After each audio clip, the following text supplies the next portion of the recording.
What you see is what you become. Lesson 6. Welcome to lesson 6. Developing your own vision. I'm Dr. Denis Ekobena, and I hope you've been enjoying this series on the power of vision. So what you see is what you become. So I'll start with a series of questions. What is your big picture of the way things ought to be?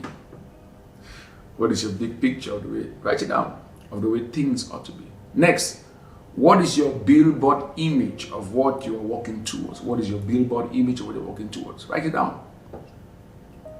Perhaps you would like to be, like to have a better job, maybe start a business, maybe do something significant, maybe start a church, a men's group, a women's group, a children's group, or become more influential in your community or nation, or provide solutions to specific problems. It may just be a picture of all the different ways you want life to be better. So discovering and implementing your personal vision is a process of learning about yourself, growing your relationship with the Lord, and at the same time continue to fine-tuning your understanding of the vision God has given you. Therefore, when you write your vision, you must realize that it won't be a finished product. It's a continuation. And that you keep on refining and fine-tuning it, as God make his purpose clearer, and as the months and years go by, and as you have experience and spiritual growth and personal growth, the vision becomes better and stronger. Everyone should have a personal vision. Everyone should have a picture in their mind of what provokes them, of what they want for themselves in the future.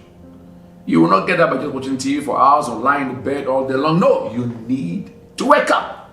So in this course, I'm going to give you some principles how to develop your own personal vision. And it's going to be quite interesting. So I hope you're getting ready. Every day as you go about your life, you may find yourself thinking about all the ways in which things could be better. And if you put all the pieces together of how things should be, you have an overall vision. But the question still remains, how do I develop my vision? Or how do I get my vision out of my mind into the physical? Let me give some few steps to develop your vision. Number one, we're going to say, pray. Pray. Pray. We ask God to put the pieces of the puzzle together. We ask God to help us with this burden that we are feeling. God will help you put together the things you are feeling in your heart and minds. As you continue to have an intimate relationship with God, He will give you a clear picture of your purpose in life from which your vision could be spelled out. So pray and ask God, Father, why do I feel this? What have you called me to do? Why do I have this heaviness? Why do I have this? So the first thing is to pray. The next thing is to listen. You listen for the various ways that God is communicating to you. Is God showing you need? Is God giving you a scripture? Is God showing you someone? Listen. So pray, listen. Number 3 is to gather. Gather and record your thoughts and impressions. Always have a journal or a notebook to jot down your thoughts, your dreams, and your aspiration. What is written down, get done. You need to ink it down to see it out. So after you gather the information, you need to look for patterns that are emerging. Review your journal, review your note, look for things that are recurring, look for the kind of people you are helping, look for the kind of things you are doing. And then number 5, confirm your impressions, your thoughts, and your feelings. Put all of this together. Number 6, you write the vision. Vision must be written down. Habakkuk chapter 2, verse 2 to 3, say what? Write the vision. Write the vision, that he that readeth may run. Habakkuk spoke to the Lord, and the Lord asked him to do what? To stand up and do what? And see. Even though the Lord spoke to him, but he had to see it. And the Lord asked him to write the vision. So I believe you put this thing together, it's going to help us. And then when I write down the vision, I own the vision until the vision owns me. I own the vision until I'm owned by the vision. You get the vision that the vision gets you. And finally, number 8, daily give it attention. Sit down, meditate on it. You call it and you speak about it. So normally vision answers 4 basic questions. Vision answers 4 questions. Let me give them to you. Number 1 is the what question. This question answers the specific information about your vision, the thing or things you want to do. So the what has to deal with, the things you have to do, the thing you have to do. So the first is what. Number 2 is where. This answers the question of the place, the geographic location, where the vision is going to take place, in Africa, in Europe, in your city, where specifically. The Lord asks you to move out of town, out of city. Next is when, the timing. The element of time is important. Good thing at the wrong time lead to accident. You need to have the right timing and the right thing in the right place. And we don't prematurely jump from things to the other. We need to know the timing. Next is how. He answered the question of strategy, the method or the means used to fulfill this vision. And finally, vision answered the question who. This answered the question of the person, preparation.